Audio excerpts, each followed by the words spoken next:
Hey, I'm Jarrett Fuller. Welcome to Scratching the Surface. On this week's episode, I am joined by the Pentagram partner, Michael Gericke. Michael joined Pentagram in 1985 to work for Colin Forbes' team before becoming a partner himself, making him the second longest serving Pentagram partner at this point. Last summer, Michael published Graphic Life, a massive monograph that collects the work he's done at Pentagram over the last 35 years as he's worked across environmental projects, posters, books, and identity systems.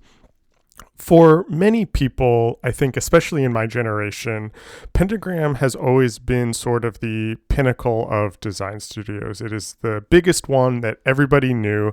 And so I was curious to talk to Michael about the early years. He joined when all of the original partners still worked there, and how it's evolved over his tenure over these last 35 years as the studio has gotten more partners, and then partners have left, and kind of the changing state of design. How has that been reflected in Pentagram itself? It's a really fascinating conversation. We also talk a lot about monographs. I've long been fascinated by the monograph as a form, and so we talk through his process of putting Graphic Life together and the story that he wanted to tell now about his career.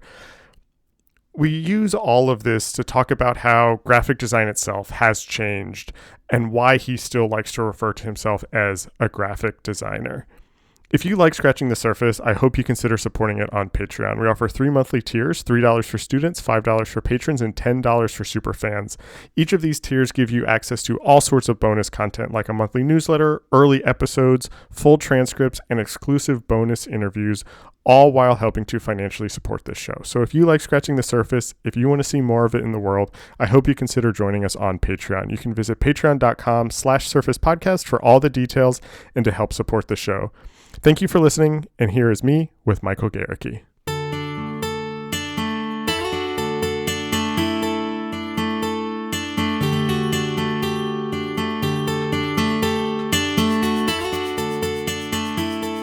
The reason that I'm talking to you now is you just released this massive monograph, Graphic Life, that collects, essentially 35 years of work. I'm curious, why a monograph now? What was kind of the desire to produce this book now, and what were you kind of hoping to do with it? The book is kind of a combination of kind of many different things. It's about celebrating places, telling stories, and kind of making symbols. And what I wanted to do was convey how I've had opportunities for graphic design to become an ingredient kind of in our daily lives, from like tiny moments for like really focused audiences to ephemeral and fun graphics that kind of shout for attention, to kind of bigger kind of parts or meaningful parts of kind of public environments. And as a designer, like I've always loved kind of working as a kind of pure graphic designer. Like it's a chance to make something that's simple, extremely focused, and memorable. Like as you know, like it can be pretty addictive because it's very immediate, the process, and it lets you create something, see it, and respond to it, and learn from it really, really quickly. That's kind of thrilling and something that's very important to me. But also, I really enjoy kind of shaping something that's multidimensional, and things that are often actually really quite complex. And they become kind of objects and visual tools that play sometimes important roles in these kind of big immersive experiences.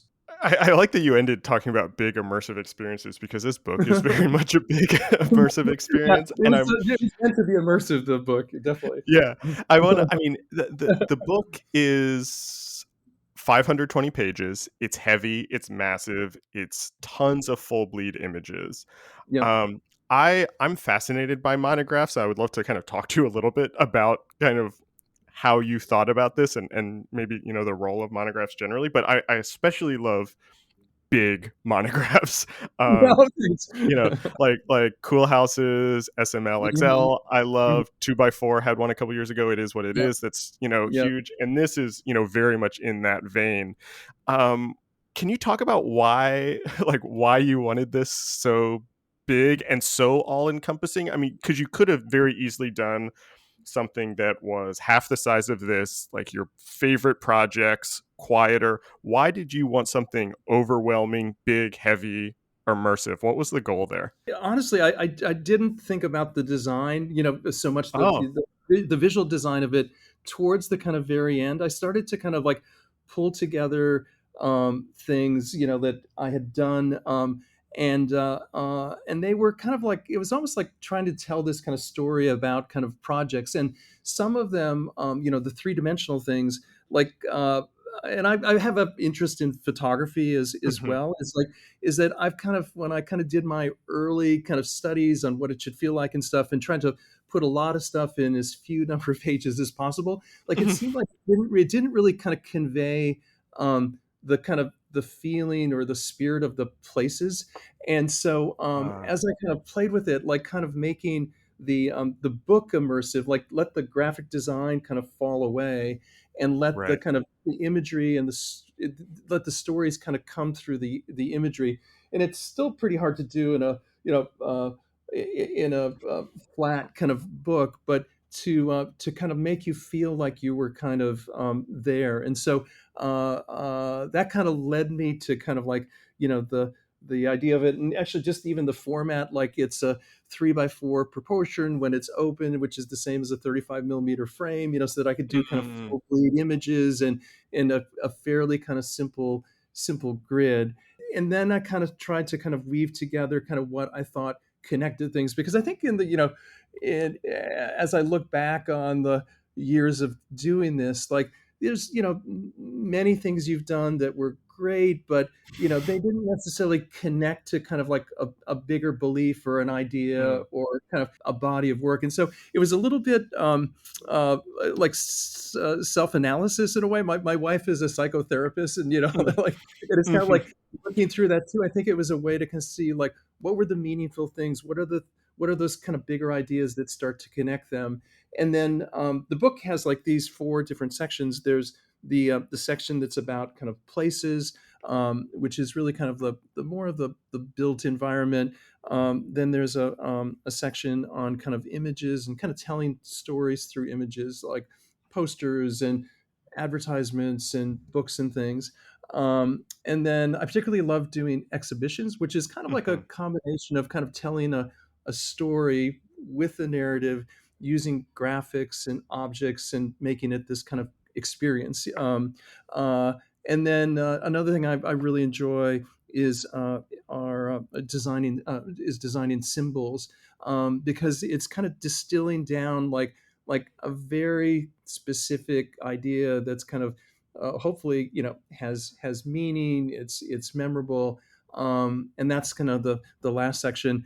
And in a funny way, like the range of them from the things that are kind of these kind of bigger kind of immersive environments to something that's essentially just a one-dimensional icon that you can make a few pixels wide on a phone or something. I kind of like actually that extreme between them, but there's kind of a similar series of kind of like thoughts or discoveries that you go through to kind of find those answers for each of those. So Yeah, it's interesting. I hadn't thought of, I mean, you said a couple things in there that I hadn't totally thought about, mhm, but I do think there's a really nice progression from the big and the immersive, and you have a bunch of sort of, wayfinding and graphic design for architectural projects that start at the beginning, and then you end with these very, kind of clean, simple, kind of almost classic identity design in a lot of ways, and right. that complex to the simple, and I'm oversimplifying that, transition, but is actually really interesting. And the other thing that you said that I thought was interesting is the through line kind of between all of those is this sort of architectural thinking. So much of your work is for and with architects. Paul Goldberger wrote an intro, Moshe Safdie wrote an intro. There's this sort of architectural theme throughout, and the book itself becomes architectural, being this big, kind of weighty thing. It has that presence, much like, a work of architecture in some ways. Yeah, I think it does have kind of like an architectural kind of presence to it. The book Hmm. is kind of an object like the element on the cover. The picture on the cover is actually a project that I'd done for Cornell Tech Right, on right. Roosevelt Island off of Manhattan, and and the idea that once I started kind of looking at it, like it was like how can I make the book itself kind of feel dimensional, and it has this kind of like three-dimensional kind of presence to it, which I thought was interesting. But I think like one thing I've kind of tried hard not to do is become kind of like too specific in what I do or what I'm kind of known for. Hmm. I never wanted to become just a environmental graphics person or only do Right, signage or only do end reports or only do symbols. I kind of like the fluidity of be able to jump across kind of dimensions and clients and things. And I think one of the really interesting things about being a designer is it gives you this kind of window into so many different types of kind of like businesses and hmm, institutions and environments, and that you can be a participant in helping shape what they are. But I right. like that it's kind of like so wide, kind of wide ranging, and I think the work is sort of like that too. And I kind of I'm not intimidated by the dimensional part of it. I think some people are. Yeah, yeah. And early in my career, when got out of college, I wanted to be a skier, so I moved to Colorado. I moved to Okay. Boulder, Colorado, and my big dream was to get a job there. And if I could also get a job in design, but more importantly, if I had enough time to ski, maybe even teach skiing or something. So Mm, I ended up just completely coincidentally meeting two guys, Richard Foy and Henry Beer, who had started a firm in Boulder, right. and they were kind of expatriates of the Charles and Ray Eames office. And Hmm. Henry was an industrial designer, Richard was a graphic designer, and they kind of opened this world to me of kind of like it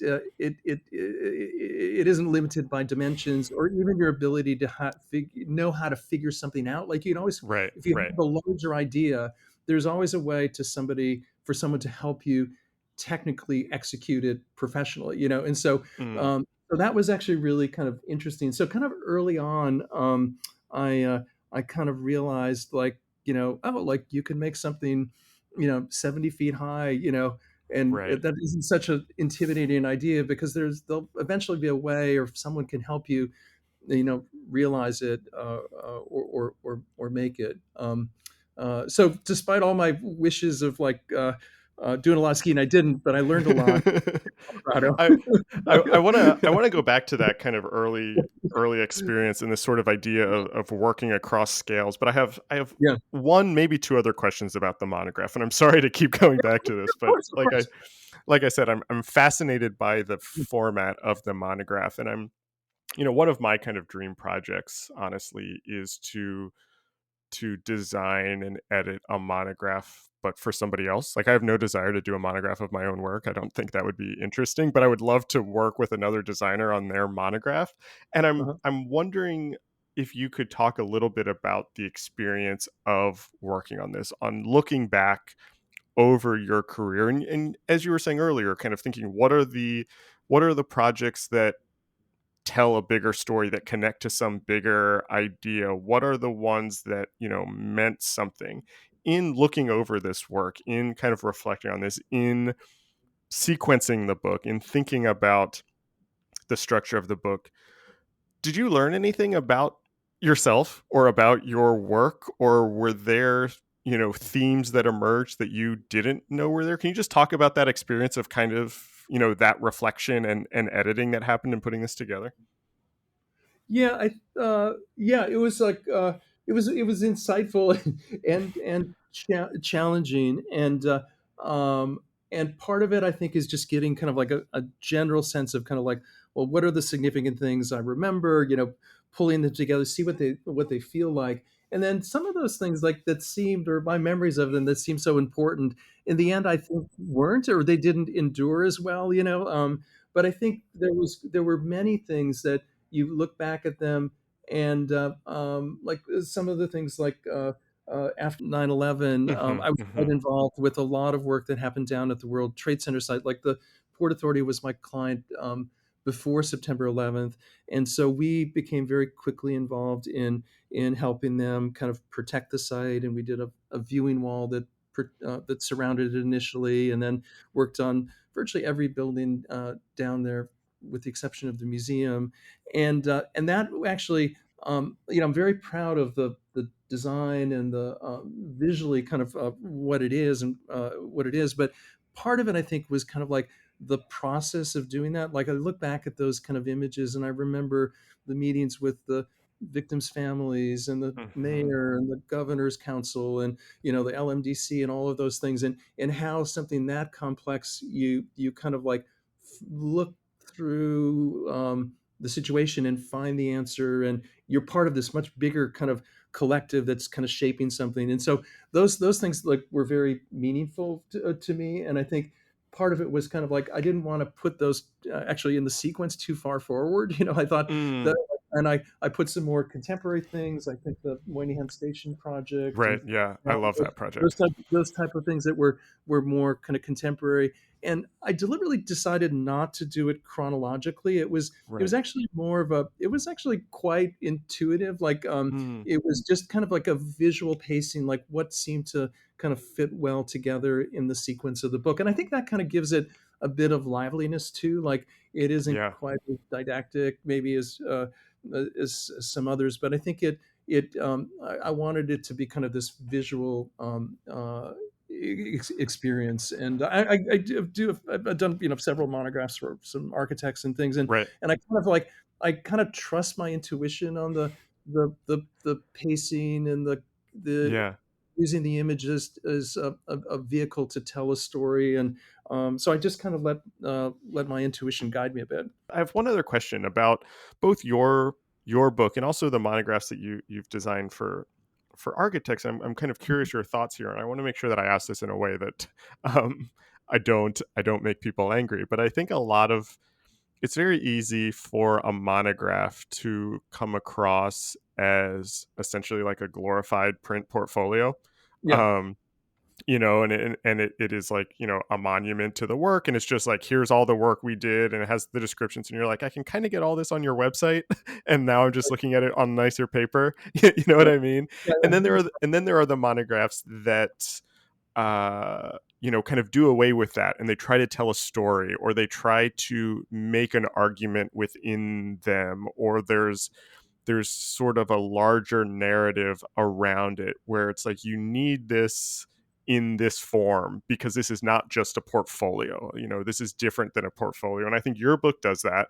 I think a lot of the monographs that you've designed for other people have done that. But I have a shelf behind me that's filled with monographs, and a lot of them just frankly aren't very good because they're just Mhm. portfolios.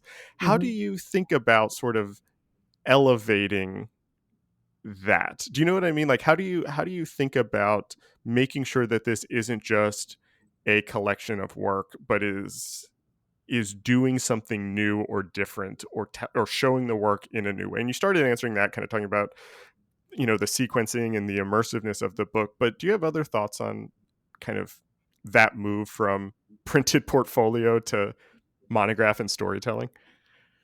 Yeah, I think in the end, you're right. It is about kind of like celebrating or showing the work. But I think actually, for me, like kind of I was mentioning earlier, I think it's partly to kind of like start to connect the kind of pieces to show that there is this kind of like Hmm.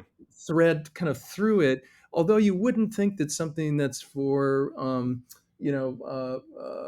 skyscraper in Lower Manhattan is somehow related or relevant to a symbol for a tech company or something. But and part of it's kind of a subliminal kind of visual connection, I would say. But I think in my book, like I tried to show that my kind of interests like are beyond just that of a pure kind of graphic designer. So it was a bit Mm. about the Hmm. contrast between like these kind of things, projects that might take decades to complete, and endless kind of processes, to something that's kind of quick and very ephemeral and in and out in the same day or something. But there's this kind of underlying kind of like maybe discipline or thought to it. And I think the same is true, I think, for say architects or other graphic designers kind of monographs, is that I think there is kind of like the kind of confidence of saying,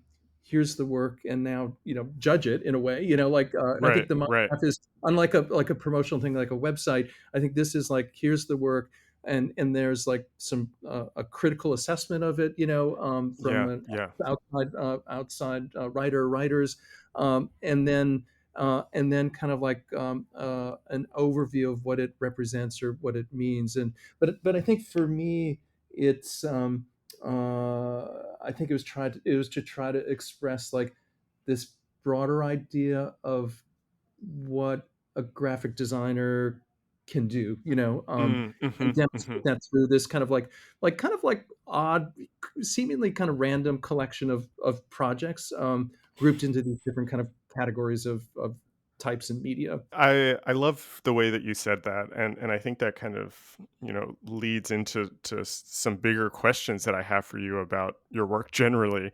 Almost all of this work, if not all of the work in the monograph, is from your time at Pentagram, where you've been since '85. And if I'm not mistaken, are you the second longest partner there now? Yes, yeah, uh-huh. Okay, after John Rushworth, right? Is that That's right? right. Yeah, yeah, you've done your homework. Yeah, absolutely. So you joined in '85, and you originally worked for Colin Forbes and then eventually became partner.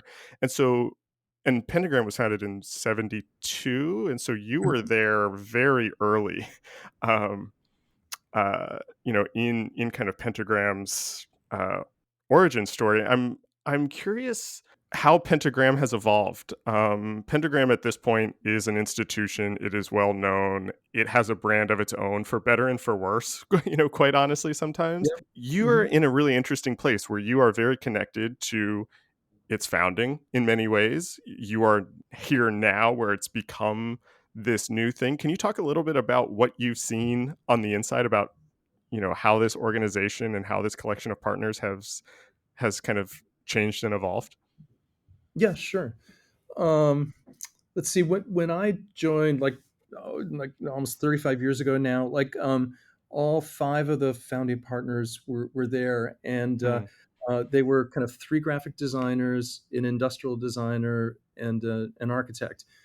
And the key idea was that the firm would be multidisciplinary, and that each partner ran their own business, they did their own work, had their own identities, but collectively they shared resources. They often worked together, and they supported the group as a whole. So it's kind of this balance between complete individuality, but also complete commitment and support of each other.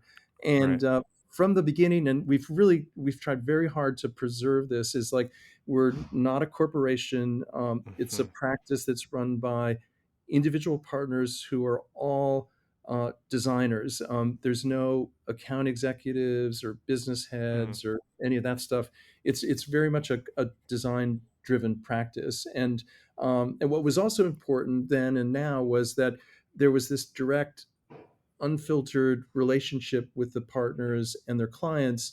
And it was this kind of very personal type of experience between who does the work and who it's for.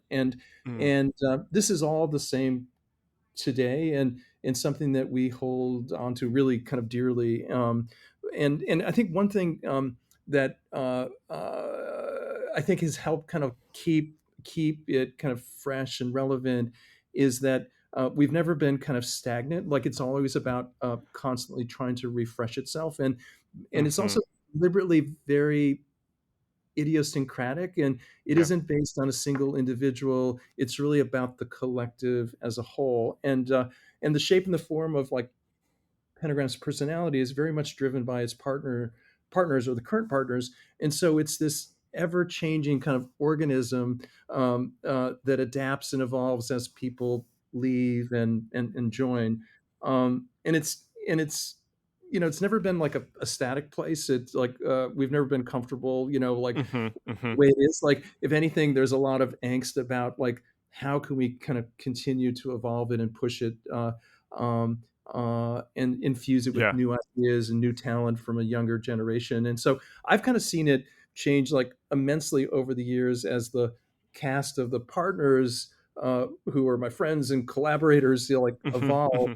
And and they're like, there's this kind of like, there's always kind of new voices, new ideas, new mediums, like new types of industries and products and technologies. And so I think that's kind of like allowed me to constantly have like partners, and new partners that challenge and support me, to expand what we can all do together.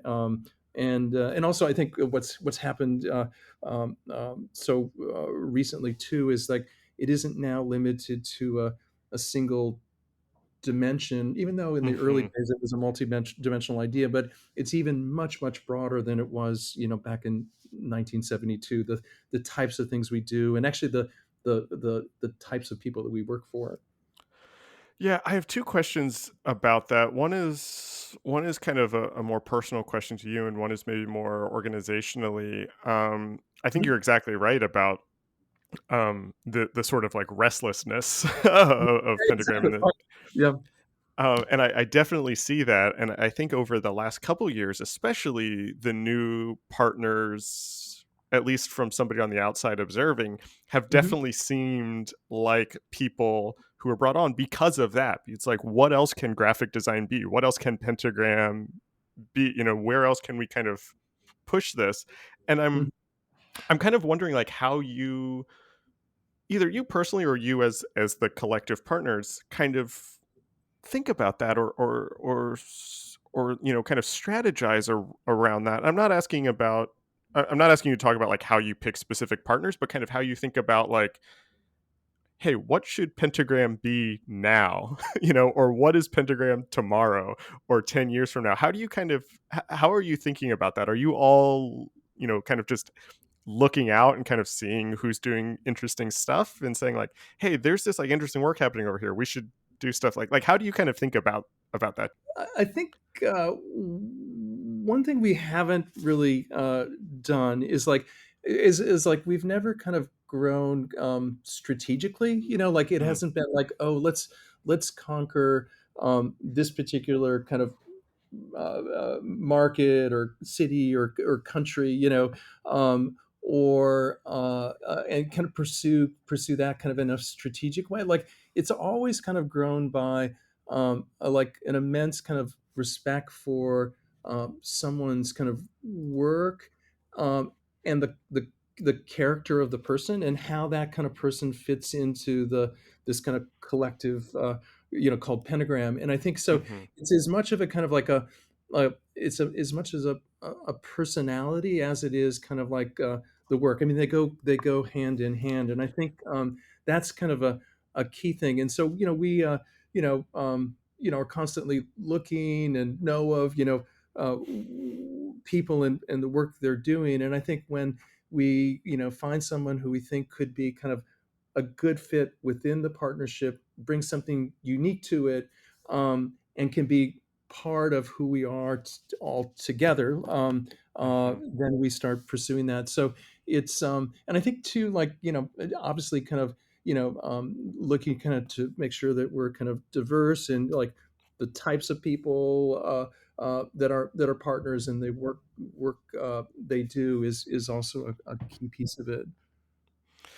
How do you let me think how to ask this. Something I've noticed, or I feel like I've noticed an interesting shift in Pentagram over the last couple years in emphasizing or promoting, or I don't know the word. I'm sorry that I'm struggling to kind of figure out what this question is, but Mhm. the partners' individual identities to me seem more front and center than they used to be. I remember, 10 years ago, if, you, for example, did a new branding system, it would be Mhm. kind of referred to in the press as like Pentagram designed this. And Mhm. now there's much more of a Michael Gericke at Pentagram or whatever. And I'm kind of curious about that sort of balance or intersection or kind of uh how the collective and the individual fit together. Do you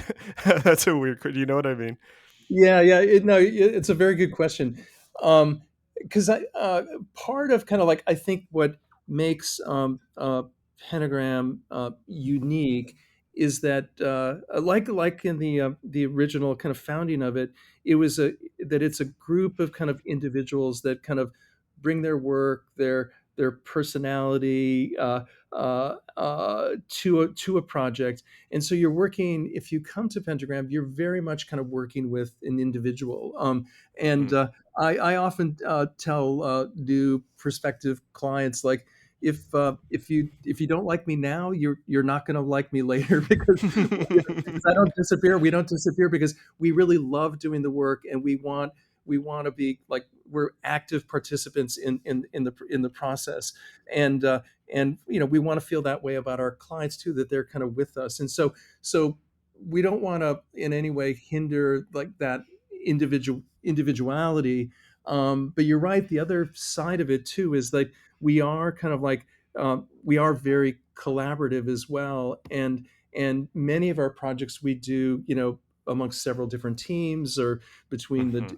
the different offices, and so it is a careful balance, and I think too for kind of younger partners who are joining, like I think it's important for them to kind of like for us to help them kind of establish their reputations and their Mm. recognition for their work, and it gives them kind of more visibility and authority, kind of to do their work. So it is a constant balance to kind of like not dilute the power of the group as a whole, but also kind of not hide in any way what the process is like, which is a very personal, partner-led Right. process or assignment. How have the partners that have come and gone over the course of your, like you said, almost 35 years, Mhm, in many ways, you're as the book shows, you're doing, you're kind of really interested in similar things, and I think your work has grown and changed, but there's also this core mhm, that has, connected all mhm, those years there. How has the evolution of Pentagram, the addition of partners when partners leave, the kind of transformation of the collective, how has that changed how you think about your own work or the types of work that you want to do? Like how does being in that collective kind of actually change how you think about all of this? I would say maybe like I don't know, like I think like our role, like it's kind of like I think it's kind of broadened. Like I think with the addition of kind of partners who do data Mhm. visualizations to digital media to immersive kind of environments, like it kind of like it's kind of really broad in kind of what we do, and I think kind of like that's actually very inspiring for me, or I think for all of us, that like it's almost like uh, as a kind of graphic designer or any kind of designer, that the role our role kind of like now is to kind of like guide and communicate and can start to connect things, and that Mhm. might be stuff that's on screens and paper and walls or objects, but in so many ways it's about like connecting a place or a brand or an experience, and I think like that stuff, like, or doing those types of things, like I was mentioning earlier, they're never kind of solo acts really, like Right, right. except for maybe a occasional poster or something like that, but I've kind of found that kind of solve like meaningful problems, you really need to not do that alone. That kind of working with people who challenge you and respect you kind of multiplies what you can do and what you can accomplish. And I think kind of like having this kind of like more diverse, ever diverse kind of range of partners and disciplines kind of broadens the reach and the scope of what you can do, Mhm. and kind of like how we also work not only within the office, across teams and partners, but also kind of like when we collaborate with writers and software engineers and illustrators and Mm. lighting designers and architects and marketing teams and all that. Like it Mhm. kind of like I think the broader the the broader point of view like opens kind of so many kind of doors and challenges, to all of us. So I think kind of this infusion of kind of constantly new types of partners and what they do um, lets all of us grow. I'm curious how you think these kind of changes that you're talking about, this kind of, expansion of what the studio and what the individual partners can do, and what makes Pentagram in many ways. Uh, Mhm, how do you see this being a reflection of how graphic design has evolved? Obviously, as we've talked about, there's this sort of multidisciplinary aspect to your work, and I think the mhm, mhm. the number of disciplines that a graphic designer can work in are just exponentially increasing all the time. Eh, you know uh, Zooming out a little bit, how have you thought about what being a graphic designer means and how that has changed since you started in this? Yeah, it's changed, so much, because I think when I began, it seemed like, like the chance to do something that, wasn't just printed was like they were far and few Mhm, between, mhm. and very, very special. And now, just the quality of students coming out of schools and universities, and the range of their abilities and the exposure to design is so broad. And I think, designers now are incredibly fluid and comfortable in touching so many different types of projects and dimensions and experiences, from traditional graphic design to like interactive media, animation, motion graphics, three-dimensional exhibitions, UX UI, and things that are really truly immersive. Like, I think it's just broadened what a graphic designer can do. And I think, like, it's interesting, kind of like, being a graphic designer, which might become an antiquated term, I think, Yeah, in I the mean, that's future. kind of why I was asking. Yeah, Yeah. yeah. I think it's kind of like it could be a thing of the past, really, because we're really kind of like, guides and communicators, and like telling stories, and I think in the future, as all of these kind of walls come down between, dimensions and types of media, it's more about kind of like telling a story, communicating a message, conveying an identity, a sense of purpose and place, that it allows designers and communicators to kind of, I don't know, make a mark on society and shape a place, and kind of tell this kind of story. So I think it's like, in a way, it's a bit liberating, because like it isn't it your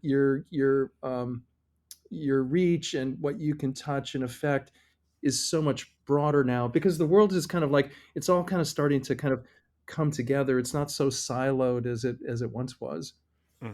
Yeah, yeah, I love that. I agree, and that's kind of why I was asking, because that term graphic design is always kind of in flux, Yeah. and so it's kind of interesting to hear your perspective on that. I have a couple questions to wrap up, and this first one is sort of the opposite of what I was just asking, and it's very specifically about New York. Actually, I lived in New York for a long time and just left, and I was surprised how much your book made me miss New York. Like, I didn't Mhm, realize how many New York projects you had done, mhm. and I'm kind of curious about that. Is designing for where you live important to you? New York is where you've spent most of your adult life at this point. Um, what's your relationship to design in New York, and why do you find yourself continually, designing for your city? I think, it's always been kind of an important, uh, uh, part, for me. And I think it's like, it might, it might go back to, I think one of the things that's so exciting about being a designer is that you get to create something that's kind of living, kind of like out in the world, as part of kind of popular culture. So I think Hmm. there's that kind of thrill, in a way, of kind of creating something, and it people are like experience it. They Right. might Yeah. often don't know who created it, but you're somehow kind of like, you're contributing to, maybe to what they're enjoying or experiencing, or also just that it's kind of living in the kind of civic realm, or popular Hmm. culture, in some way. And I think for New York, like, New York is like, it, as you know, it's kind of like dense and urban, and has this kind of like richness to it that I find kind of really interesting. And getting something done in New York is actually a quite complicated process, particularly things in the built environment. And so you need a fair amount of patience and resiliency, to kind Mm, of like, you know, to weather how it is, and also kind of understand that to get something done of any kind of scale that is lasting, takes a while, and you do it collaboratively with others. And so I actually love that kind of piece of it. Um, mm, and I think also, like, New York is kind of very special, where it does have a unique, I think, very honest kind of attitude to what's hmm appropriate or what works in New York. And it's something I kind of understand, and from living in Brooklyn. We've worked on some projects in Brooklyn too. Is like you can kind of sniff out someone who doesn't quite get it or is trying to like emulate it or fake it. And Yeah. so there's this kind of sense of authenticity and also kind of rigor to creating something here, which I think is great. And I think it's a vibrant place that actually celebrates design too, and this kind richness and diversity of what the city is. Like, it is really not a single tone, thing. It's like it's this kind of, Yeah. it has so many different inflections and voices and characters to it that I find that really interesting, and to try to find the appropriate one for that particular project, and help shape it and make it authentic. Yeah, there's a couple of years ago where I was taking Amtrak fairly often, every week or so, down to Philadelphia, and so I would always come back at the end of the day and would arrive at the Penn Station West End concourse, which is filled with your Mhm. graphics. And when I came to that page in the book, I just was like overcome with nostalgia and was like, wow, I can't Oh, believe that's I've never felt like I missed Penn Station before, and I'm like really missing it looking at these yeah, images again, yeah. which is kind of why I asked that question.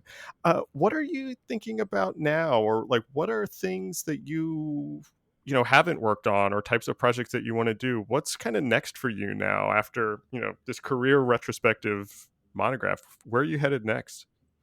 I think, like, now I'd like to continue doing kind of that pretty broad spectrum of different things, from simple, purely graphic things to these kind of more complex environmental things. And so I don't know if there's a particular type of work that I'd like. I think I'd just like to continue uh, working on the kind of range of things that I have in the past. My last question, and this is the question I used to end all of Sure. these interviews. I'm curious what you're reading right now.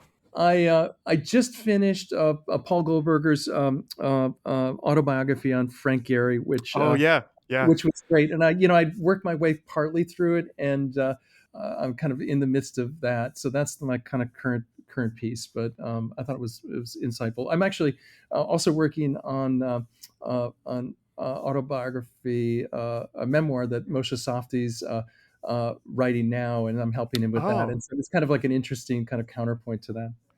oh, interesting. I loved Goldberger's Frank Gehry Hmm. monograph. I had Paul on the show a couple years ago, and we talked a little Very bit nice. about Mhm. writing that. And I can't wait for that memoir now. That Yeah, sounds it's really great. fantastic, really terrific. Uh, Michael, thank you so much for doing this. This was such a nice conversation. Like I said, I loved the book. Anytime I can get like a Thank really you. big, massive monograph on my bookshelf, I will take it. And so this was really nice to talk to you about this and your work. Thanks for being on the podcast.